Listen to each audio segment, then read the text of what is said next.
안녕하세요. 오늘도 평안하신지요?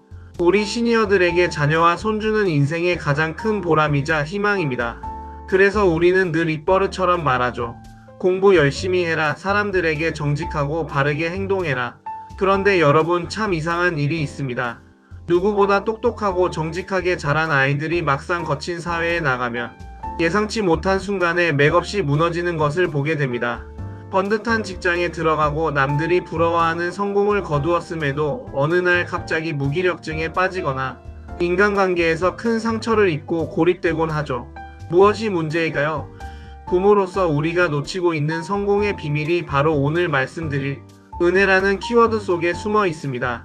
인류 역사에서 가장 앞선 지식과 철저한 원칙을 가졌던 유대인들도 똑같은 함정에 빠졌습니다. 그들은 남들보다 뛰어난 도덕적 기준을 가졌다는 사실에 큰 자부심을 느꼈습니다. 하지만 그 특별함이 오히려 독이 되었습니다. 나는 너보다 바르게 살고 있고 나는 정답을 알고 있다는 특권의식이 그들의 시야를 가린 것입니다. 우리 아이들도 마찬가지입니다. 자신이 세운 도덕적 잣대와 지식에 갇히는 순간 타인의 연약함을 이해하지 못하게 됩니다.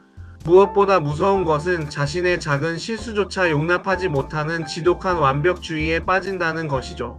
나는 실패해서는 안 되는 사람이라는 오만이 생기면 정작 인생의 위기가 왔을 때 도움을 청할 줄 모르는 고집불통이 되고 맙니다.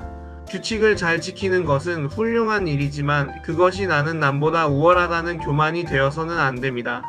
성인으로 추앙받는 어거스틴은 인간을 죄를 짓지 않을 수 없는 상태라고 정의했습니다. 이를 현대적으로 풀이하면 인간은 누구나 환경과 상황에 따라 타락하거나 실수할 수 있는 본능적으로 취약한 존재라는 뜻입니다. 이것이 바로 오늘 우리가 직면해야 할 전적 부패의 진짜 의미입니다. 나에게는 실패할 가능성이 있고 나는 언제든 틀릴 수 있다는 사실을 인정하는 것이 바로 자기 객관화의 시작입니다. 이 사실을 인정하지 않으면 우리는 결코 성공하기 어렵습니다. 진정한 성공은 자신의 완벽함을 증명하는 것이 아니라 자신의 부족함을 끊임없이 돌아보며 겸손하게 배우는 과정이기 때문입니다. 내 안의 부패함, 즉 나의 한계를 깊이 깨닫는 자만이 비로소 타인의 허물을 덮어줄 수 있고 자신의 무너진 자아를 다시 세울 진정한 힘을 갈망하게 됩니다. 자기의가 무너진 자리에 비로소 채워지는 것이 바로 은혜입니다. 내 힘으로 모든 것을 해낼 수 없다는 사실을 깨닫는 순간 외부로부터 오는 무한한 지지와 에너지를 받아 들일 공간이 생기는 것이죠. 은혜를 깊이 아는 사람은 최고의 리더가 될 수 있습니다. 자신의 바닥을 본 사람이기에 주변 사람들에게 따뜻한 에너지를 줄 수 있고 삶을 대하는 태도가 주도적으로 바뀝니다. 역사 속의 바울이 대표적인 예입니다.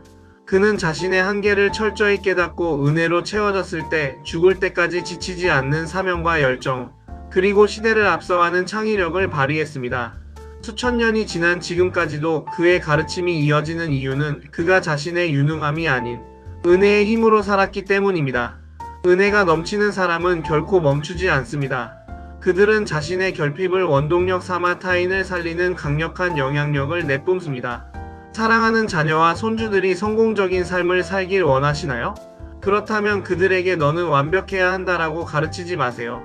대신 자신의 본능적인 한계를 인정하고 겸손하게 은혜를 구할 줄 아는 지혜를 가르쳐야 합니다. 규칙과 도덕에 갇힌 교만함을 버리고 자신의 부패함을 직시하며 마음속에 은혜를 채우는 살. 그것이 우리 아이들을 창의적이고 열정적인 리더로 키우는 가장 확실한 지름길입니다. 오늘부터 아이들에게 이렇게 말해주세요. 실수해도 괜찮다. 내 힘으로 안 될 때는 도움을 구해도 돼.